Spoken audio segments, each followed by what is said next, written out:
everyone. Welcome back to our YouTube channel Survival of the Fittest. Let's resume our session.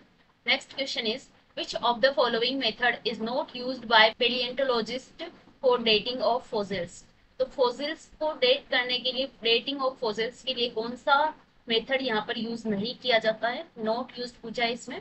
तो radiometry का हमें पता है कि रेडियोमेट्री जो है वो काफी फेमस एक मेथड है जिससे हम किसी भी फोसिल्स की जो डेट है वो मेजर कर सकते हैं।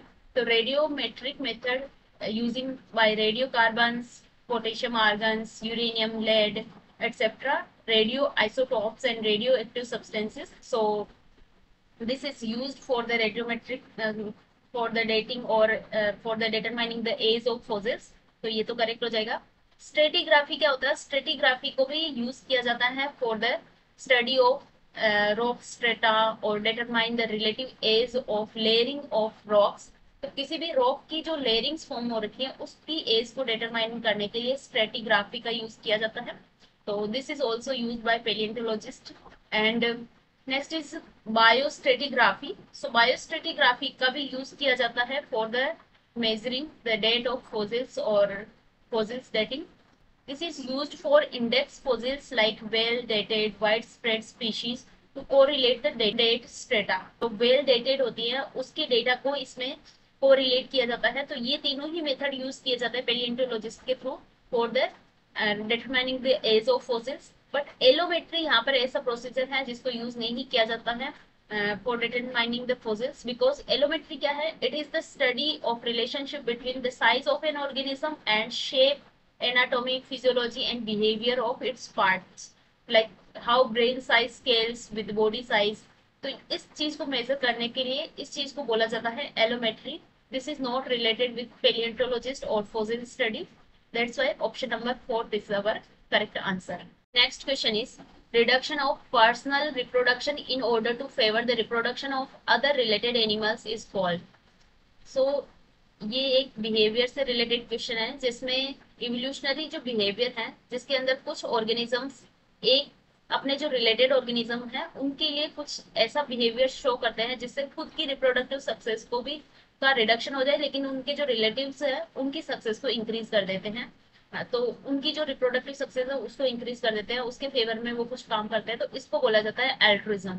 एल्ट्रिज्म एक टाइप का किन सिलेक्शन है, और किन सिलेक्शन में क्या होता है कि जो एक ऐसा बिहेवियर जिसमें individual reduces its own reproductive success to increase the reproductive success of relatives.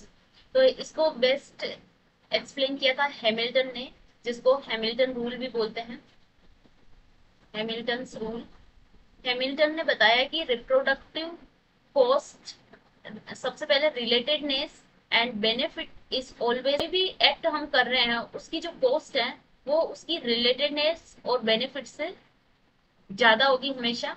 उसको बेनिफिट कितना हो रहा है, बेनिफिट ऑफ रेसिपिएंट, रेसिपिएंट को बेनिफिट कितना हो रहा है, और कोफिशिएंट ऑफ रिलेटेडनेस आर यहाँ पर क्या है, कोफिशिएंट ऑफ रिलेटेडनेस है, जो ये शो करता है कि ये दोनों अगर ज्यादा रहेंगे हमेशा कॉस्ट से, वो जो एक्ट कर रहा है उसकी कॉस्ट से उसके जो रिलेटेडनेस है वो ज्यादा रहेगी। जैसे मदर कोई एक्ट परफॉर्म कर रही है अपने बेबी के लिए, तो वो इसलिए परफॉर्म कर रही है कि उसकी जेनेटिक रिलेटेडनेस उसके साथ 0.5% है। मतलब कि वो अगर वो उसका कुछ हार्म हो भी जाए मदर का, लेकिन उसके जो जीन्स हैं वो आगे उस ऑफस्प्रिंग के थ्रू, उस बच्चे के थ्रू आगे ट्रांसफर हो जाएंगे। तो वो इस वजह से कोई भी एक्ट करने के लिए, अपनी मदर अपने बच्चे के लिए कोई भी एक्ट करने के लिए तैयार हो जाती है। तो ये होता है एल्ट्रिज्म बिहेवियर। और कोऑपरेशन की बात करें तो कोई two individual, two same species के टू इंडिविजुअल्स अगर मिलके अगर कुछ काम कर रहे हैं, कोऑपरेटिव फॉर्म में काम कर रहे हैं और both are benefited, then this is called as cooperation. Mutualism भी कोऑपरेशन जैसे ही है, लेकिन इसमें टू डिफरेंट स्पीशीज अगर म्यूचुअली एक साथ रह रही है और दोनों ही बेनिफिटेड है तो उसको बोला जाता है म्यूचुअलिज्म। म्यूचुअलिज्म का बेस्ट एग्जांपल हम देखें तो म्यूचुअलिज्म का बेस्ट एग्जांपल है लाइकेंस, जिसके अंदर एल्गी एंड फंजाई का जो म्यूचुअल रिलेशनशिप होता है। इसके अलावा म्यूचुअलिज्म को हम बीज और फ्लावर नेक्टर जो होते हैं, फ्लावर के लिए पोलिनेशन का काम करती है बीज, और बी अपना जो पोलन ग्रेन्स है वो इकट्ठा करती है फ्लावर से। तो ये भी एक म्यूचुअलिज्म का रिलेशन, म्यूचुअलिज्म का एग्जाम्पल है। कोऑपरेशन की बात करें तो काफी सारे जो एनिमल्स हैं वो कोऑपरेटिवली हंटिंग करते हैं और कोऑपरेटिवली अपने ऑफस्प्रिंग की केयर करते हैं, तो ये भी कोऑपरेशन वाला बिहेवियर हो जाएगा। ऑटिज्म यहाँ पर एक अलग ही चीज है। ऑटिज्म का मतलब होता है कि कोई ना कोई न्यूरोलॉजिकल एक डेवलपमेंटल डिफेक्ट होता है जिसको बोला जाता है ऑटिज्म, जिसमें कुछ सोशल कम्युनिकेशन में डिफिकल्टीज होने लग जाती हैं, इंटरेस्ट बिल्कुल रेस्ट्रिक्ट होने लग जाते हैं, रिपीटेटिव बिहेवियर शो होता है। तो ये एक इमोशनल कुछ बिहेवियर है और न्यूरोलॉजिकल डिसऑर्डर है एक्चुअली, बिहेवियर नहीं है, ये एक डिसऑर्डर है, तो बिहेवियर से बिल्कुल अलग है। तो इसमें मूड स्विंग्स वाली जो कंडीशन है वो होती है, तो ये सारे ऑप्शंस यहाँ पर रॉन्ग हो जाएंगे। तो reduction of personal reproduction in order to favour the reproduction of other related animals is called as altruism. So option number third is the correct answer. Next question is learning which occurs in the absence of any immediate reward but can be used to guide a behavior later is called. कोई भी इसमें immediate reward नहीं मिलता है लेकिन वो बाद की लेटर स्टेजेस के लिए कुछ याद रहता है उसको। जैसे कि कोई बच्चा अगर रोज किसी किसी टैक्सी से या फिर किसी ऑटो से अगर अपने स्कूल जा रहा है तो वो लर्न कर रहा है कि हम रोज इस रास्ते से जाते हैं। वो वहां पर पहुंचता है, हर रोज उसको नोट कर रहा है, नोटिस कर रहा है कि इस रास्ते से हम जाते हैं। अगर किसी दिन उसको पैदल जाना पड़ा तो वो क्या करेगा, उसको वो लर्न रहेगा, वो चीज उसको बिहेवियर में आ जाएगी कि हाँ मुझे इस रास्ते से जाना है। तो वो उसको ये जो इस टाइप की जो लर्निंग होती है इसको बोला जाता है लेटेंट लर्निंग। लेटेंट लर्निंग क्या होती है? A type of learning that occur without any obvious reinforcements और reward at the time but the knowledge is stored और later used when it become useful. तो जैसे कि कोई भी बिहेवियर सडनली अपियर नहीं होगा लेकिन लर्निंग वहां पर होती रहेगी और जब उसको जरूरत पड़ेगी, जब उसको उस चीज की जरूरत पड़ेगी तब वो उसको डेमोन्स्ट्रेट करेगा, तब उसको शो करेगा कि ये वाली लर्निंग मुझे हो चुकी है। तो ये एडवर्ड टोलमैन एक साइंटिस्ट थे जिन्होंने 1930s के अंदर ये डिस्कवर किया था, ये वाली लर्निंग लेटेंट लर्निंग।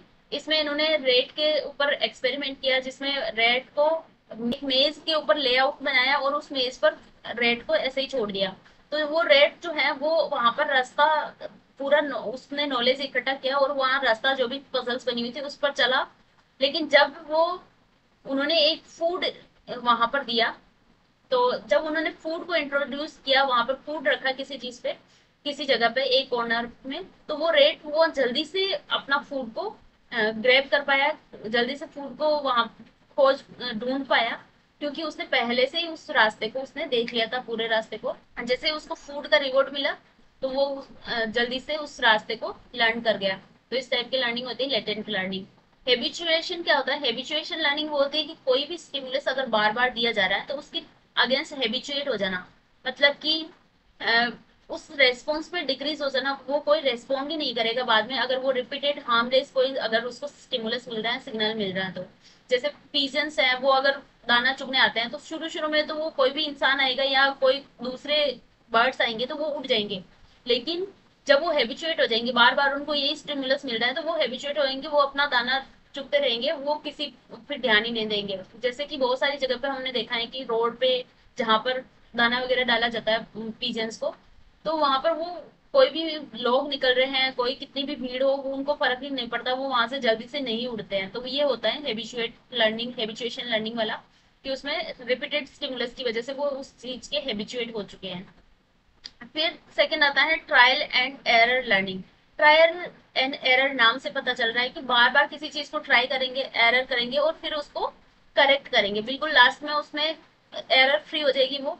किसी पजल को जैसे सोल्व करना, कोई भी जो थॉर्नडाइक जो है उन्होंने केट को एक पजल बॉक्स दिया, उन्होंने उस एनिमल को ये लर्न करवाया कि किस तरह से अलग अलग रेस्पॉन्सेस के थ्रू वो ट्राई करेगी और until the correct one is reinforced. अगर करेक्ट जब पजल करेक्टली अगर शो नहीं होगी, करेक्टली उसको जब तक रास्ता नहीं मिलेगा तब तक वो ट्रायल ट्रायल एंड ट्रायल करेगी और एट द एंड वो वहां पर अपना रास्ता फाइंड आउट कर लेगी और करेक्ट पजल वहां पर सोल्व हो जाएगी। तो ये ट्रायल एंड एरर वाली लर्निंग है। Reasoning and insight learning. Reasoning and insight learning क्या होती है कि जैसे नाम से पता चल रहा है, रीजनिंग मतलब कि कोई higher order of cognitive process जिसमें एकदम क्विक रेस्पॉन्स, क्विकली कोई ऐसा लॉजिकल थिंकिंग आ जाती है, सडन अंडरस्टैंडिंग हो जाती है किसी भी प्रॉब्लम की कि या अच्छा ये इसमें इस तरह से सोल्व होगी, मतलब उसमें कोई ट्रायल एंड एरर नहीं है। क्विकली जैसे कि कौवे ने पानी देखा किसी मग के अंदर और पानी बहुत लो लेवल पे था, उसकी बीक वहां पर नहीं पहुंच रही, तो उसके अंदर कॉग्निटिव जल्दी से लर्निंग आई कि उसको वहां पर कंकर डालने, पत्थर डालने, और वो कंकर डाल के वो पानी ऊपर आ गया। तो ये वाला जो है ये रीजनिंग वाली लर्निंग है। एक और एग्जांपल दे सकते हैं कि कोई भी अगर बनाना तोड़ना है या कुछ भी तोड़ना है, तो जल्दी से एनिमल्स को एक क्विक लर्निंग हो जाती है कि इस बनाना को उतारने के लिए मुझे स्टिक की जरूरत पड़ेगी, तो वो स्टिक लेकर आ जाते हैं। तो Kohler's chimp using a stick to get bananas, ये भी इसका एग्जांपल हो सकता है रीजनिंग एंड इनसाइट लर्निंग का। तो ये अलग अलग टाइप की लर्निंग है। इसमें लेटेंट लर्निंग यहाँ पर करेक्ट आंसर हो जाएगा, जिसके अंदर इमीडिएट रिवॉर्ड तो नहीं मिलता है, लेकिन उस चीज का वो बाद में यूज करने के लिए एक गाइडेंस मिल जाते हैं, तो उसको बोला जाता है latent learning. Option number second is the correct answer. Next question is below are written some statements about method of study animals in the field, select the incorrect one। तो यहाँ पर एनिमल्स के बिहेवियर को note करने के लिए field study की जाती है, जिसमें काफी सारे जो रिसर्चर हैं वो फील्ड के अंदर जाते हैं और उस जो पर्टिकुलर एनिमल है उसके बिहेवियर को ऑब्जर्व करते हैं और फिर उसके बेस पर वो कुछ फाइंडिंग्स देते हैं। तो इसमें ऐसा होता है कि कभी कोई साइंटिस्ट सिंगल जो इंडिविजुअल है उसको भी ऑब्जर्व कर सकता है, या फिर कभी ग्रुप ऑफ ऑर्गेनिज्म को, ग्रुप ऑफ सेम स्पीशीज को भी ऑब्जर्व करते हैं, और उसकी बेस पे वो आइडिया लगाते हैं कि किस टाइप की वो सैम्पलिंग है, किस टाइप का बिहेवियर शो कर रहे हैं। तो किसी ने मेरे को पूछा था, यहाँ पर first, second, third, fourth and fifth 5 options दे रखे हैं। तो किसी का कमेंट आया था कि यहाँ पर 5 ऑप्शंस क्यों दे रखे हैं। तो आरपीएससी के अंदर और कुछ स्टेट एग्जामिनेशन के अंदर ऐसा यहाँ पर क्राइटेरिया है कि 5th ऑप्शन इसलिए दिया जाता है ताकि ट्रांसपेरेंसी रहे। क्योंकि कभी कभी क्या होता है कि कुछ बच्चे, जैसे कोई भी एग्जाम है और वहां पर जो हमारी जो ओएमआर शीट है उसके अंदर हमने जैसे 100 क्वेश्चन आए और 20 क्वेश्चन हमने फिल कर दिए और 80 क्वेश्चन ब्लैंक छोड़ दिए। और अगर आपके कोई रिलेटिव्स हैं जो वहां पर जाके जो ओएमआर शीट है उसको स्कैन करते हैं कंप्यूटर के थ्रू, तो कंप्यूटर ऑपरेटर अगर आपका कोई जान पहचान का है, या फिर कोई भी आपकी जो पीएससी है, स्टेट पीएससी, वहां पर कोई जानकार है, तो वो हो सकता है कि वो आपके बबल्स को फिल कर दे। और ऐसा होता भी था शायद, इसी वजह से ये रूल आया है कि यहाँ पर 5th ऑप्शन दिया जाता है, जिसकी वजह से क्या होता है कि एक ट्रांसपेरेंसी मेंटेन रहे। आपने अगर चारों ऑप्शंस में से कोई भी फिल नहीं किया तो आपको 5th ऑप्शन फिल करना यहाँ पर कंपलसरी होता है कि मैंने ये क्वेश्चन अटेम्प्ट नहीं किया है। इट मीन्स आगे जाके आपकी ओएमआर शीट के अंदर कोई भी छेड़खानी नहीं हो सकती, कोई भी उस ऑप्शन को, आपका जो ब्लैंक जो क्वेश्चन है उसको कोई भी आगे जाके फिल नहीं कर सकता। तो ये जो एक अच्छा इनिशिएटिव है जिससे ट्रांसपेरेंसी मेंटेन रहती है। काफी सारे स्टेट्स में हम देखते हैं कि ऐसा सुनने में आता है कि किसी के जान पहचान की वजह से ऐसा हो जाता है। तो ये चीजें, उन चीजों को अवॉइड करने के लिए इस टाइप का ये इनिशिएटिव लिया गया है, जो कि काफी सही इनिशिएटिव है। तो let's come back to the question. इसमें इनकरेक्ट स्टेटमेंट हमें देखना है about the animal behaviour in the field study. तो 1-0 sampling in which the observer score whether behaviour occurs और नॉट। तो 1-0 सैम्पलिंग क्या होता है, जिसके अंदर एक ऐसा मेथड है जिसके अंदर एक फिक्स्ड टाइम इंटरवल होता है, जिसके अंदर ऑब्जर्वर कुछ रिकॉर्ड करता है कि ये जो बिहेवियर है, पर्टिकुलर बिहेवियर को रिकॉर्ड करता है कि ये बिहेवियर हुआ है या नहीं हुआ है। जैसे कि अलार्म कॉल हो गई, कोई भी एनिमल्स की फाइट हो गई या मेटिंग हो गई, तो उसको चेक करने के लिए कि ये इस पर्टिकुलर टाइम ड्यूरेशन में ये हुआ है या नहीं हुआ है, तो उससे वो पता लगा सकते हैं कि इस सीजन में या फिर इस ड्यूरेशन में ये बिहेवियर शो नहीं करते हैं ये ऑर्गेनिज्म। तो उसको बोला जाता है 1-0 सैम्पलिंग, जिसमें कि ये बिहेवियर हुआ है या नहीं हुआ है। तो ये तो बिल्कुल करेक्ट स्टेटमेंट है। Next is in sequence sampling the focus is on A chain of behaviours. तो सीक्वेंस सैम्पलिंग नाम से पता चल रहा है कि एक सीक्वेंस, एक चेन ऑफ बिहेवियर्स शो होता है, जिसमें एक उसका जो बिहेवियर का जो ऑर्डर है उसको देखा जाता है कि पहले ये बिहेवियर शो किया। पहले कोई भी अगर बेबी का बर्थ हुआ है किसी ऑर्गेनिज्म का, किसी एनिमल का, तो उसने उसको लीक किया, फिर वो बेबी को कैसे उसको उठाया, फिर वो चलने लगा, या फिर ये ऐसे जो सीक्वेंस वाइज जो भी बिहेवियर्स हैं उसको चेक करने के लिए जो सैम्पलिंग की जाती है उसको बोला जाता है सीक्वेंस सैम्पलिंग। तो ये भी करेक्ट है बिल्कुल। Next is in focal animal sampling, observers select a group of animals and remain with them for some times, and whenever behavior of interest takes place, it is noted. No, this is wrong. Focal animal sampling जो होती है, in this method, the observer focal animal sampling जो होती है इसके अंदर observer choose करता है सिर्फ एक इंडिविजुअल को, इसमें ग्रुप ऑफ इंडिविजुअल्स को यूज नहीं किया जाता है, सिर्फ एक इंडिविजुअल को चूज करता है जिसको बोला जाता है फोकल एनिमल। और उस फोकल एनिमल जो होता है उसके सारे जो भी स्पेसिफाइड बिहेवियर्स होते हैं, तो जो फोकल एनिमल है उसके सारे कुछ स्पेसिफिक बिहेवियर्स को नोट किया जाता है फॉर ए स्पेसिफिक पीरियड। कुछ फिक्स्ड पीरियड के अंदर उसके सारे स्पेसिफिक बिहेवियर को नोट किया जाता है for the only one individual. पर इसमें दिया हुआ है कि group of organism, group of animals, तो ये रॉन्ग हो जाएगा। यहाँ पर सिर्फ ओनली वन एनिमल्स का यूज किया जाता है, वन इंडिविजुअल का। Next is all occurrence sampling. It is desirable to focus on one or a limited number of behavior and record all occurrence of them।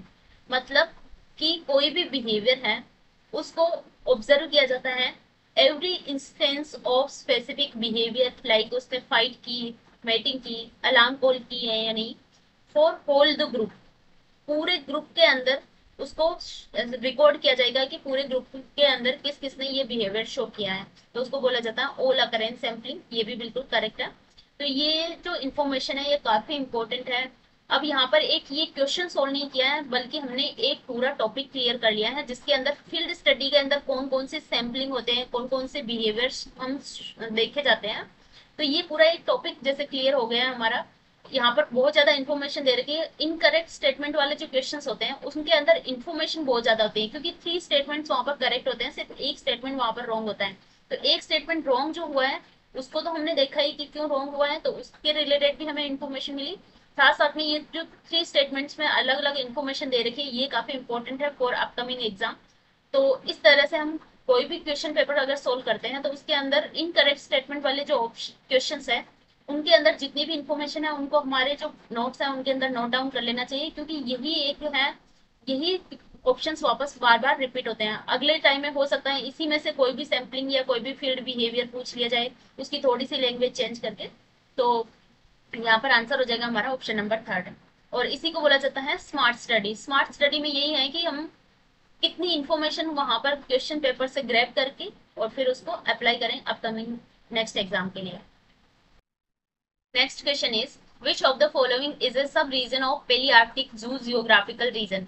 तो जू जियोग्राफिकल रीजन्स जो है जिसको वेलेस ने दिया था, इससे रिलेटेड आप देख सकते हैं कितने क्वेश्चंस आ चुके हैं। पिछले वीडियोस के अंदर भी हमने 3-4 क्वेश्चन ऑलरेडी डिस्कस कर लिए हैं। तो वेलेस जो है उन्होंने 6 जू जियोग्राफिकल रीजन्स दिए थे पूरी अर्थ को डिवाइड करने के लिए। उन्होंने बताया था Neotropical, Nearctic region, Palearctic region, Oriental region, Ethiopian region and Australian region. तो इसमें बताया है कि पेरियार्कटिक जो रीजन है उसके अंदर कौन कौन से पार्ट यहाँ पर सब रीजन्स है। तो पेरियार्कटिक की हम बात करें तो इसके अंदर आता है यूरोप वाला रीजन, फिर नॉर्थ अफ्रीका वाला रीजन और मोस्ट ऑफ द एशिया, जिसके अंदर नॉर्थ हिमालय वाला रीजन आ जाएगा। तो ये आता है पेलियार्कटिक रीजन के अंदर। अब यहाँ पर देखें ब्राजीलियन सब रीजन, ब्राजील कहाँ पर है, ब्राजील कहाँ पे है, साउथ अमेरिका के अंदर। तो साउथ अमेरिकन रीजन जिसके अंदर ब्राजील है, पेरू, चिली, ये सब नॉर्थ अमेरिका वाला रीजन है जिसको नियो ट्रॉपिकल रीजन बोलते हैं, नियो ट्रॉपिकल रीजन। तो ये इसके अंदर आ जाएगा। मेक्सिको एंड कनाडा वाला जो रीजन है वो आता है नियार्कटिक रीजन के अंदर, जिसके अंदर नॉर्थ अमेरिका वाला रीजन है और ये साउथ अमेरिका वाला रीजन है। तो इसमें बचा है मंचूरियन सब रीजन। तो मंचूरियन सब रीजन जो है वो पेलियार्कटिक के अंदर आता है। पेलियार्कटिक के सब रीजन की बात करें तो इसके अंदर आता है यूरोपियन सब रीजन जिसके अंदर यूरोप वाला पार्ट आ जाएगा, साइबेरियन सब रीजन जिसके अंदर साइबेरिया वाला पार्ट आ जाएगा, फिर मेडिटेरियन रीजन और मंचूरियन रीजन। तो ये 4 मेजर सब रीजन है पेलियार्कटिक के। तो ये भी हमें याद रखने की कौन कौन से पेलियार्कटिक के सब रीजन है। वेलेस के अंदर हमने जो हाइपोथेटिकल लाइन है वेलेस की लाइन वो कहाँ पर आती है वो भी हमने देखा। ओरिएंटल रीजन कहाँ पर आता है, नॉर्थ हिमालय में आता है, साउथ हिमालय में आता है, ये भी हमें अच्छे से देखना है। तो पेलियार्कटिक जो रीजन है वो नॉर्थ हिमालय वाला पार्ट है और जो ओरिएंटल रीजन है उसके अंदर साउथ हिमालय वाला पार्ट आता है, जिसके अंदर इंडिया जो हमारी कंट्री है उसको ओरिएंटल रीजन के अंदर ही इंक्लूड किया है। तो यहाँ पर आंसर हो जाएगा ऑप्शन नंबर 2 मंचूरियन सब रीजन, ये आता है पेलियार्कटिक के अंदर। तो ये कुछ क्वेश्चंस थे जो इवोल्यूशन से रिलेटेड है। आई होप ये जो एक्स्ट्रा इन्फॉर्मेशन बताई है आपके लिए हेल्पफुल रही होगी। अगर ये सारी इन्फॉर्मेशन और ये वीडियोस आपको पसंद आ रहे हैं तो वीडियो को लाइक जरूर करें और अपने फ्रेंड्स के साथ भी शेयर करें। मिलते हैं नेक्स्ट वीडियो में, till then take care, bye bye.